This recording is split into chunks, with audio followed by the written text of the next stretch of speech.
Thank you for joining us live with Miami's Community News, and I'm Michael Miller. Special guest today is Rabbi Yossi Harlig from the Chabad of Kendall and Pinecrest, and today we're going to be talking about things that are going on within Chabad, the Friendship Circle, and you have something new. That at this point it's about 6 months old, so tell us about that, and we have a video, so whenever you want the video to go on, Rachel will put it up.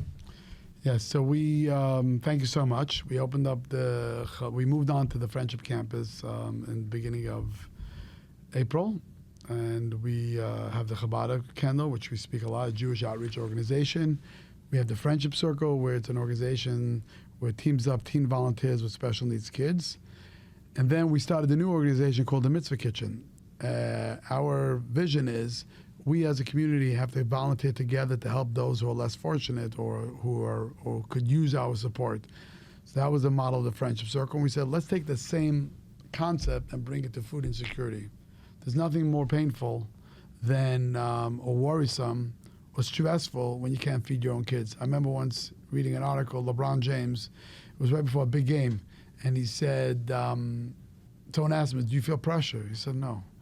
Pressure is a mom that comes home and can't feed their kids. Pressure is you don't know where your next meal is going to be. I said, how about if we get the community together and volunteer together and make foods for the community? Not hire chefs, let volunteer do it. We just did, which I'll show you the clip right now. Sunday before Thanksgiving, we did over 1,250. So everyone this morning is thinking about how many people are coming to the table for Thanksgiving, how many family members. Check this out, look what's going on here on our community came together here. We're going to be making over 1,000 meals today.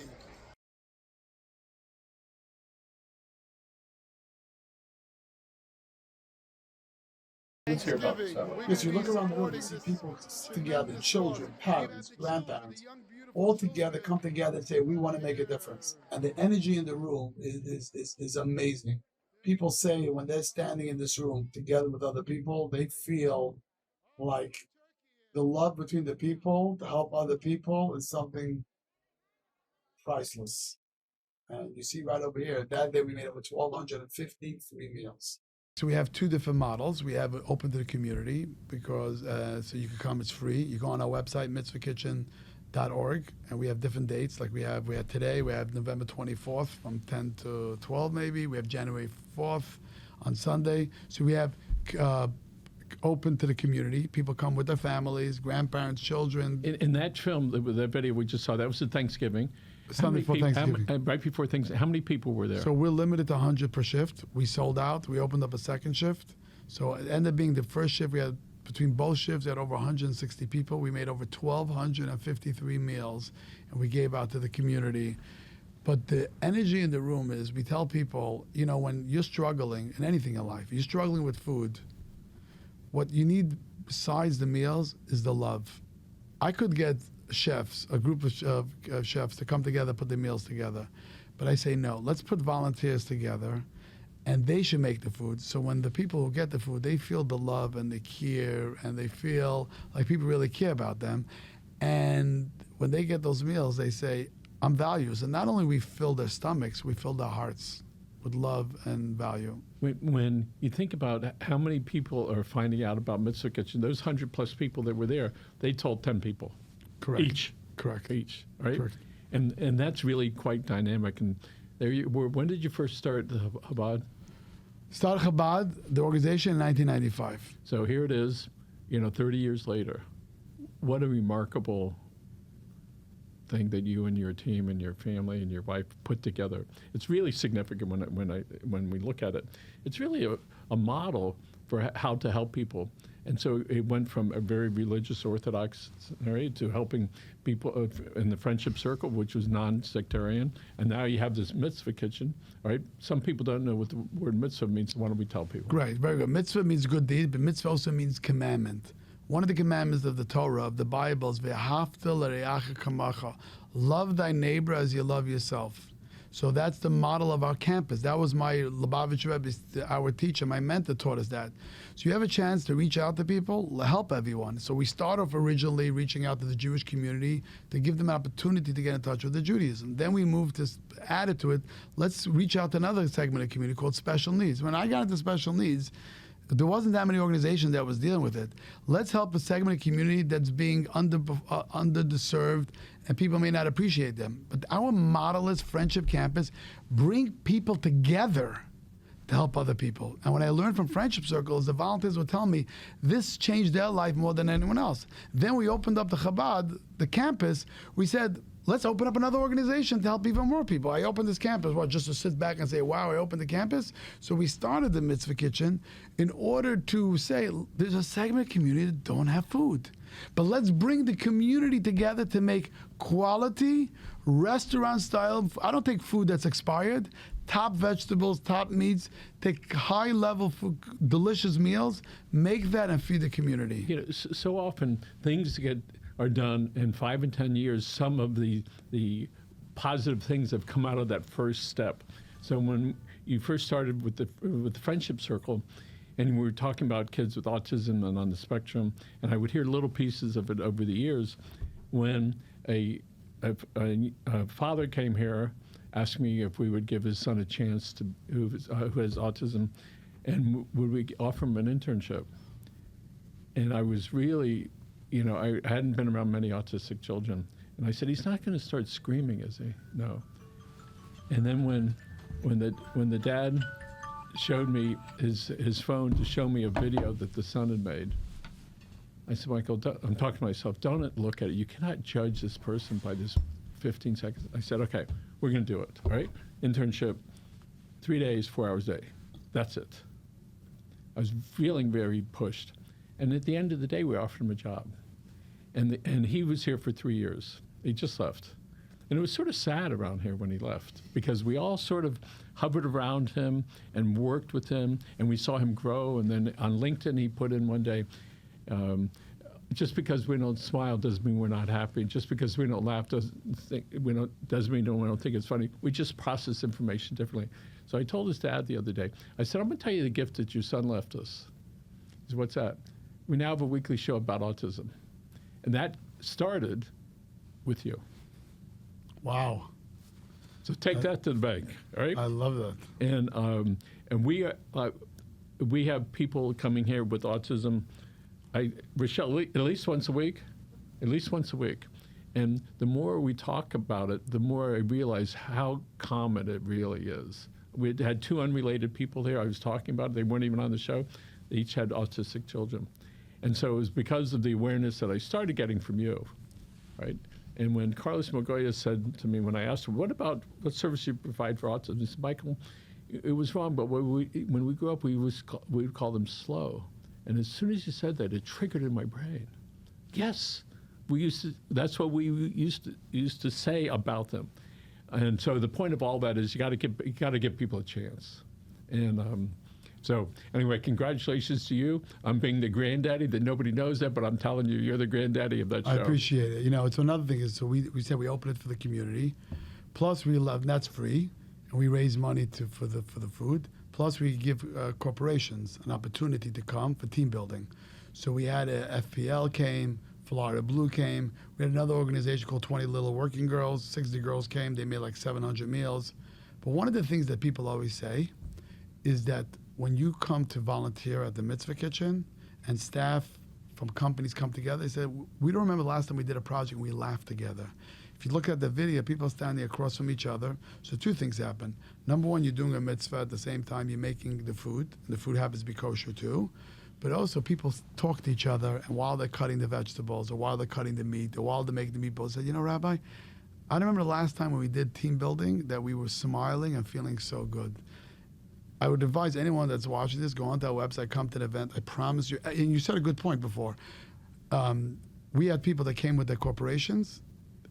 Always there's a percentage that come back with their family to do it in the public events. They loved it so much. I want my family to experience that. People want to do birthday parties. Someone wants to do a bat mitzvah project. Someone said, you know what, instead of spending a few $1,000s in one of the Chuck E. Cheese, whatever, I'd rather come here, make a Mitzvah Kitchen event. We have a birthday party. And I'm not doing it so much to make money off these events. It covers our food. But it's about bringing people together. That's what Friendship Camp is about. Bringing people together to make a difference in the world. The other day I was listening to a neurosurgeon talk about that his son was involved in a DUI, and it was a single car accident, and he died. The boy was drunk. At the funeral, it was up north, and it was very cold, and there was a long line, including out into the parking lot. And near the end, there was this older guy. They went to the father and said, "You don't know me, and I was the janitor at the school where your son went." He said he would come over and talk. He'd ask me questions. He said he was the only one that ever talked to me about what I was going through, not, "Hey, how you doing, Johnny?"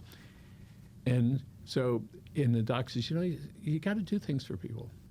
I'm playing that in my head, and I was at an office building the other day, and this car pulls up right in the street, and the driver would not get out to help this 85-year-old guy get out of the car. And I looked at him, and I went over, and I took his hand, and I helped him onto the sidewalk.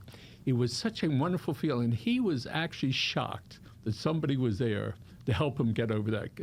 And it only took a couple seconds to do that. Point being that it was a wonderful feeling for me, and great for him. He was stunned that somebody was there to help him. And when people go into the Mitzvah Kitchen, they're doing that. And to think of the impact that has. They're having a good time, they're helping, and then somebody on the other end who they don't even know. All right? And that's certainly one of the levels of giving, is that the person that receives it doesn't know who it came from. I can't believe, because this is some of the things I share with my groups, and you actually said it right on. Exactly to the T, that you don't even know you're doing. That's the highest level of charity, that you're doing it because sometimes people give because they want the person to know they give, which is also fine. But here they're making the meals, which we made over 11,500 meals already, to people that we don't know. But the people who get it know there was a group of people that got together on a Sunday or a Tuesday and cut up meals because they care about my family. And they want to make sure we have food to eat. And that impact is, I didn't expect it, but the program took off. We're having such demand now. Groups want to come and individuals want to come because everyone says, and what I learned from this is people are good. People really want to make a difference. I've seen that in Surfside when tragedies happen, everyone's running to deliver food and everything. So why don't we build a center of giving, volunteering opportunities that you could change the world. You have to, because I find people really want to do it. You just have to give them the opportunities. So don't just wait for Thanksgiving or New Year's or Pesach or Rosh Hashanah. Let's have it all year round. So you're very excited about this. Love it. Because I love the energy in the room. I love watching the people talk to each other. To me, that's what it's all about, in the room. Then I love seeing pictures when they send me, people getting it and feeling good. I raise I raise money, I have to be out there, but to me, it's not about the money. It's really about the impact we get. I get excited about the impact we can make. So I was with the guy that makes fake teeth, and he was showing me this one little tooth. He says, but we also do whole sets. And I said, so what you do is it's a big deal. You make a big difference. So you put smiles on people's faces. And he had this big smile. So I see that, and if you've watched it, folks watch that video again, they're going to see how happy those people were there. And there were about 100 people there. And there's a certain amount of energy that occurs when this common goal is there. And when people go there, typically how long are they there from the time they arrive, all right, until they leave? Typically, how long is that? The program is 2 hours. So basically they come in, we give them orientation, we explain to them what kosher is. So food is kosher, doesn't mean you have to be kosher to get the meals. What our model is, we make the food, then we drop it off by organizations that already work with food insecurity. We have some families from French Circle to get our meals. We have some individuals that come, but in general, we really work with organizations. They cut up the food, then there's a break while we prepare it in the kitchen. We talk a little more, we talk about the day of giving back, and then they pack it, and by the time they leave, it's average between 300 to 500 meals are prepared, and the next day it gets delivered. So if it's a 2-hour program. If Grant ever shows up there, all right? Grant, your brother? Yeah, all right. So we know that he's not going to be there for 2 hours, but whatever you do not give him or me a knife, spoons. That's as far as we're going to go. Right, so we have different tables. Table with knives and table with, yeah. Yes. Yeah. When you talk about chopping that food, oh yeah, okay, let's do that. So you're very excited about this. This is wonderful. And as I look back over the 20-some odd years that we've known each other, to see this being built and it to affect literally tens of thousands of people that you've impacted, and the congregants and the people that are involved with Chabad and Friendship Circle and now Mitzvah Kitchen. What a wonderful thing. When I come on the property and we have in one room JLI, teaching a Jewish adult education, in another room you have Hebrew school, another room you have Mitzvah Kitchen. Saturday night we're showing a movie, we have big screens about an athlete who's dealing with disability. We're showing it on our campus. And we want it to be a place that the whole community could benefit from. When somebody has the vision that you do, it doesn't have to be really clear. It just has to be clear enough that you can do it. So at this point... I love living in that world, by the way. Yes, and I love telling the story of he wanted to borrow the down payment. The guy said, if you can't afford the down payment, how are you going to afford the whole thing? Don't worry, we'll take care of it. And you did. Right. All right? And is he still around? That guy, yes. So when he sees what's going on, he must be tickled pink. I just had a guy today, my first donor ever, Miguel. He came by. He was like in tears. People who knew me all along said, I can't believe you used to hock us for so many years about this. Those who know what hockey means, you made us crazy, and then it actually happened. And the whole Mitzvah Kitchen idea started after I built the building, after I even built the kitchen. I had nothing. Everything I did was just an idea that someone said, I want to give you a grant to start a new organization. It came from a place that didn't even, That was similar to what happened with the Friendship Circle. Same You idea. weren't after the Friendship Circle. You No, said, I want to do came for something, and that else. came. Yeah, someone said, I want to give you a grant to start a new organization. So I started thinking, okay, there's no kosher food down here. We need kosher food. But I don't want to start a restaurant. That's not my thing. Okay, I know people love to volunteer. How do I combine food and volunteering? So I went online. I started looking around. I saw an organization in Australia that started this concept. I liked it. Then I saw someone that was in that program in Australia, went to California. I had to go to California a few weeks later anyway. So I was in LA. I walked in. As soon as I walked in, I said, this is it. I knew right away what it is. Came back and said, we're doing this. Because it tied in, because it follows our model. And I just said, this is great. So but I didn't expect it to take off this way. I want to know if this is from your wife or this is yours. Mitzvah Kitchen? Yes. She'll say it's all mine. Okay, there you go. You heard it here first. Right? Yes. Take credit when credit's due. No, Right. she'll say, she said, already enough with the Mitzvah Kitchen. No, we all love it. Today we did a session and we had a show about it, talk about Hanukkah. We spoke about Hanukkah. Hanukkah is coming up next week. Yep. And Hanukkah is about, what is it about? The miracle of one jug of oil, instead of lasting one day, lasted 8 days. A menorah that you light up in the dark, and said that's what Mitzvah Kitchen's about. Taking one meal and illuminating somebody else's life. So That's the message of Hanukkah, bringing light to people's life. We're doing that with thousands of meals to the community.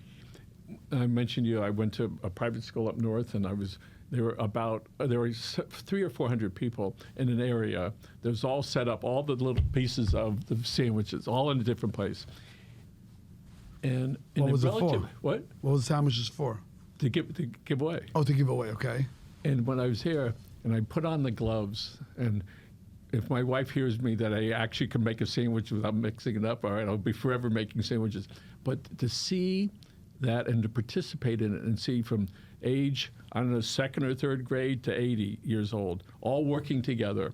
And the camaraderie and the noise level, it was just like infectious, and it was really terrific. So we wish you a lot of good luck with that. And I know you don't need it because things are doing well. So Hanukkah's coming up, Yep. right? Next Sunday night. So here we are. We have 7 minutes left, Rabbi. So let's hear it. Yes. Refer to all your notes that you have. Yeah. Okay. Hanukkah, why is there Hanukkah, and why should people participate? Right. Hanukkah is one of the more popular holidays in the Jewish calendar. Hanukkah is a holiday that is connected to something that's so we really identify, but not only as Jewish people, I think everyone can identify with the holiday. The story is when the Jews lived like 2,000 years ago in Israel, there was a war, which is quite common, those stories. And the Syrian Greeks did not want the Jewish people to practice Judaism because God said so. They had an issue with God. They had a God issue. And they said, as long as you cut God out and you do it because it's a nice idea, it's great. But as soon as you bring God into the picture, where you believe in this God above understanding, and they said, you have to stop practicing Judaism. And they forced us to stop practicing the Judaism that's connected to God. The Jews obviously didn't listen, and eventually they got fed up, and they went into the temple and destroyed the temple. We fought back, and we won the war. And when they wanted to relight the menorah, they found the miracle was that a jug of oil was supposed to last only for 1 day, and it lasted for 8 days. So to remember that, we light the Hanukkah candles for 8 days. But the question really is, there's many, many miracles that happen through history. Why do we make the oil that lasted 8 days the big theme of the holiday? Why don't we make the theme of the holiday that we won the war? We don't talk about that anymore. We always talk about the oil lasted 8 days. That's why we eat, by the way, latkes. You like latkes? That's why we eat jelly donuts, because that's fried in oil. But it's a deeper meaning, because the oil symbolizes the light of religion, the light of goodness, the light of kindness. And if you connect to the light and you dedicate yourself to the light and you're ready to sacrifice your life to make a difference in the world, you'll see miracles happen. Great things happen.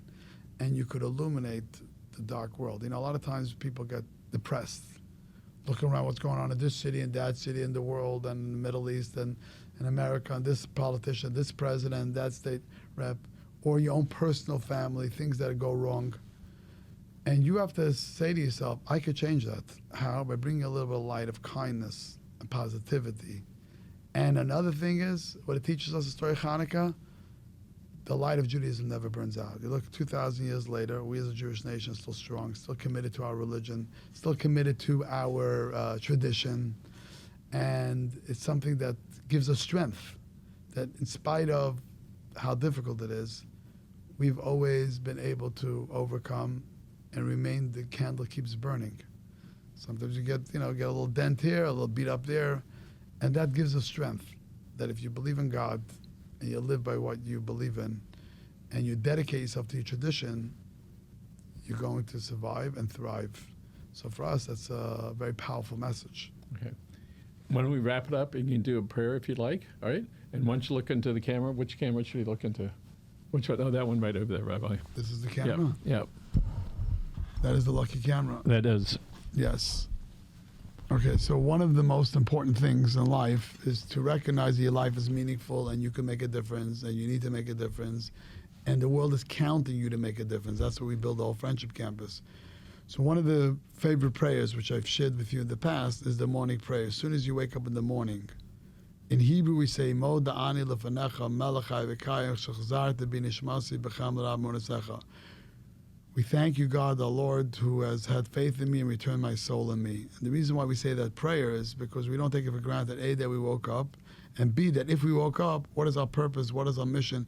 How do we make the world a better place? And what did I do today to make the world a better place? What did I do today to bring more love to another person? What did I do today to live my life as a Jew or any religion that you were raised in? What did I do today to bring love and care to another person's life? That's what every morning we wake up we do, and that gives us strength to change us. I want to bless everyone that God should give us the strength that we should be able to bring light like the menorah, not only to our personal life, but to our family life, to our community, and to our world. Happy Hanukkah and Happy New Year. Yes. Rabbi Yossi Harlig from Chabad of Kendall and Pinecrest. And the Friendship Circle. And the Mitzvah Kitchen. Folks, let's look at that camera right over there. My brother Grant and I believe in the Disney rule, which is when you hug someone, don't stop until they do. Have a great day. Thank you so much. Bye.